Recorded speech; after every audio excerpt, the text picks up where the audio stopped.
आपल्या जीवनामध्ये दुःखाचं जे मूळ आहे ते कशामुळे आहे हे देवाने सार्थ श्री एकनाथी भागवत या ग्रंथामध्ये अध्याय नंबर 7 आणि ओवी नंबर 547 या ठिकाणी सांगितलेलं आहे।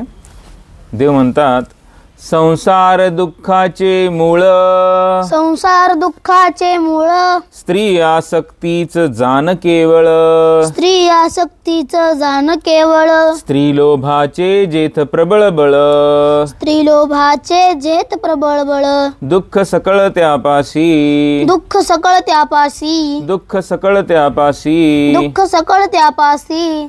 अर्थ लक्षात घ्या की या संसारातलं जे दुःख आहे त्याचं जर मूळ शोधलं तर ते मूळ आहे स्त्रीबद्दलची आसक्ती।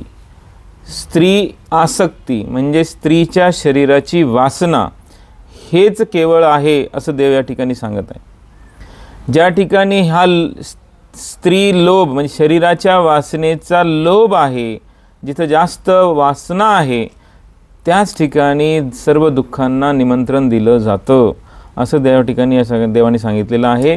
जिथं स्त्री लोभ प्रबळ आहे तिथं सर्व दुःख आहेत असं सांगितलेलं आहे। कारण लक्षात घ्या, शरीर हे नश्वर आहे। शरीराची वासना माणसाला अनेक प्रकारचे अधर्म करायला भाग पाडते आणि मग त्या अधर्म करत असताना तो व्यक्ती अनेक दुःख भोगतो। बघा, स्त्री शरीराची वासनेमुळं बुद्धीसुद्धा त्याची भ्रष्ट होऊ शकते, विवेकहीन होऊ शकतो। म्हणून देवाने आपल्या मनातल्या वासनांना मर्यादित ठेवा आणि त्या मर्यादित ठेवण्यासाठी देवाने लग्नाचं बंधन दिलेले आणि आपली वासना पूर्ण करण्यासाठी एक स्त्री म्हणजे एक पत्नी व्रत आणि स्त्रियांना एक पतिव्रत दिलेलं आहे। म्हणून आपल्या वासनांना कमी कमी करणं हे आपल्या संसारामध्ये प्रयत्न आपले असले पाहिजे। कारण वासना जिथं आहेत तिथं कधीही देव नाही आणि जिथं देव आहे तिथं वासना नाही। म्हणून आपली जी वाटचाल देवाकडे आहे त्यामध्ये या वासनांना कमी कमी करणं हे महत्त्वाचं आहे।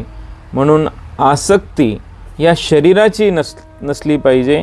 या शरीरामध्ये वास करणाऱ्या त्या देवाची आपण चिंतन नेहमी केलं पाहिजे। प्रत्येकाच्या शरीरामध्ये तोच एक देव नांदत आहे अशी दृष्टी आपली प्रत्येकाकडे पाहताना असली पाहिजे।